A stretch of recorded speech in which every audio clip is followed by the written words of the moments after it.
L'histoire de la reine Esther dans la Bible est celle d'un immense courage, de la foi et du pouvoir transformateur de la prière. Esther, une jeune femme juive qui devient reine de Perse, se retrouve dans une situation précaire lorsque son peuple est menacé d'anéantissement par le complot diabolique d'Aman, un haut fonctionnaire de la cour du roi Assuéru. Face à cette grave crise, la prière d'Esther devient un outil central dans son voyage de la peur à l'audace, alors qu'elle recherche l'intervention divine. Son histoire, et en particulier son recours à la prière, illustre l'impact profond de la foi et de la conviction que Dieu écoute et agit en fonction des demandes sincères de son peuple.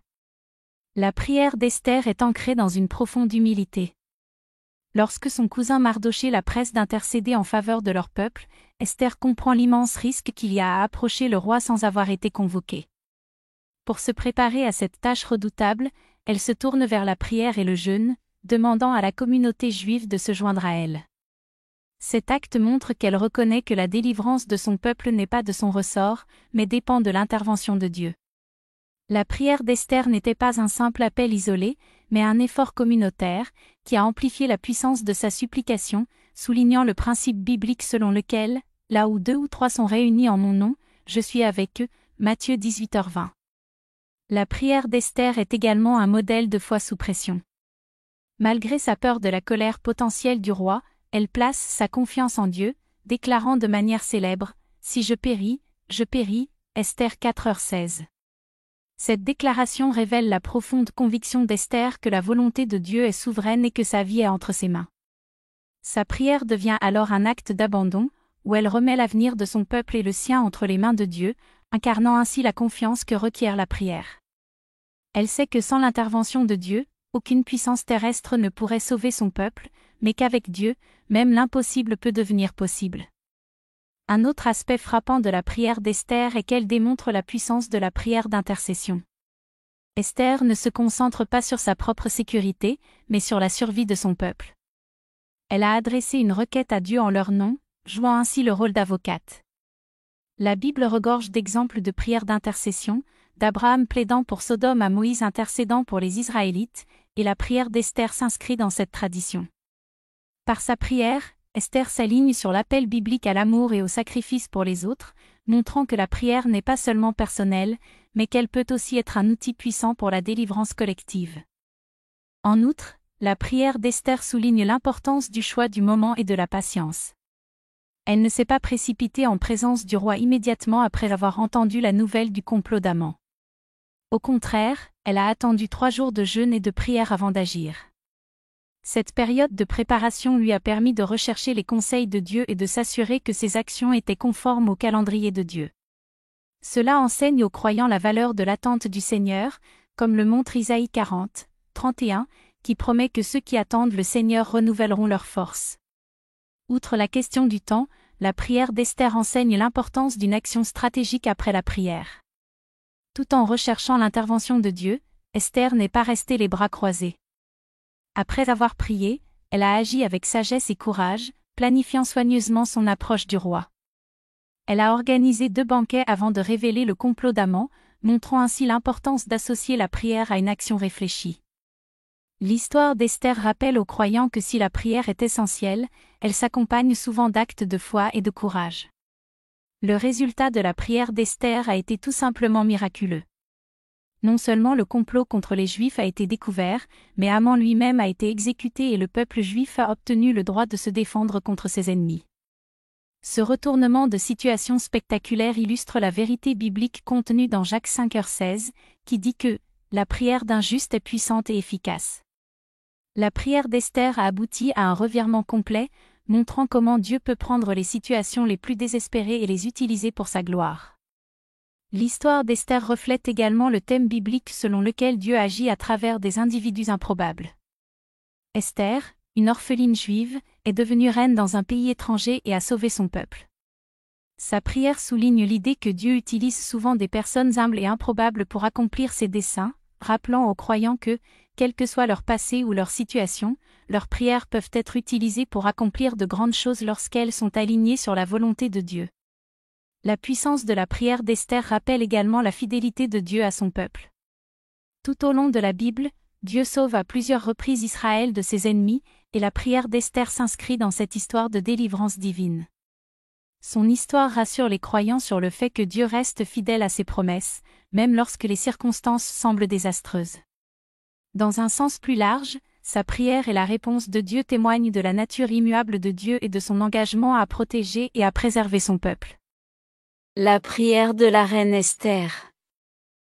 Mon Seigneur, notre roi, tu es l'unique, viens me secourir, car je suis seul, je n'ai pas d'autre secours que toi, et je vais risquer ma vie.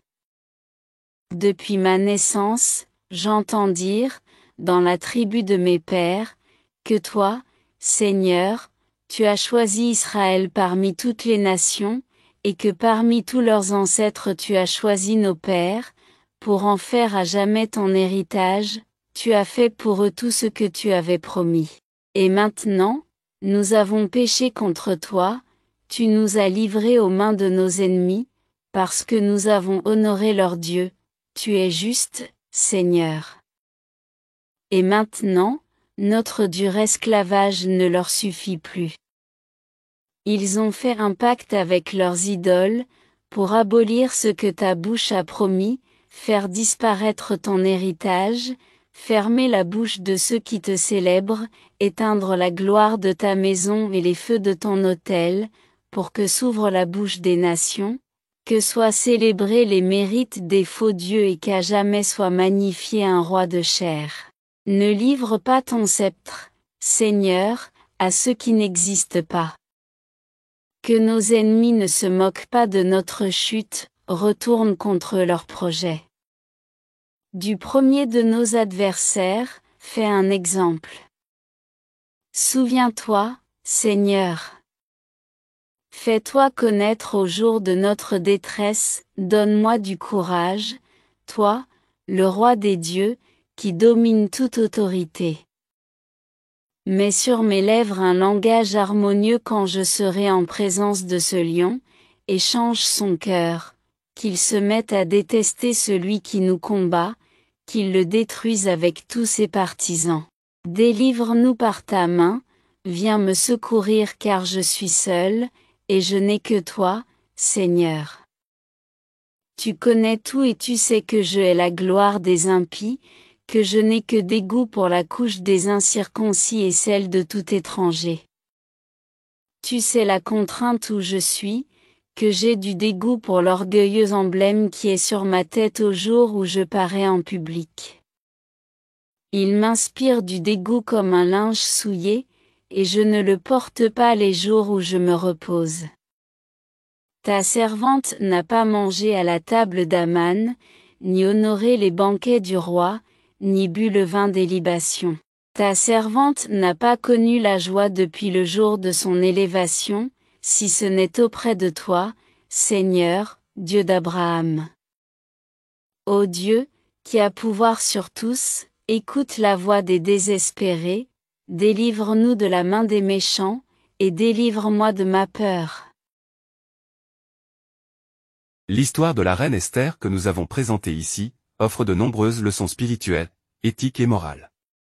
Voici quelques-unes des leçons clés. 1. Le courage et la foi. Esther, une jeune femme juive, devient reine de Perse, mais elle garde son identité juive secrète.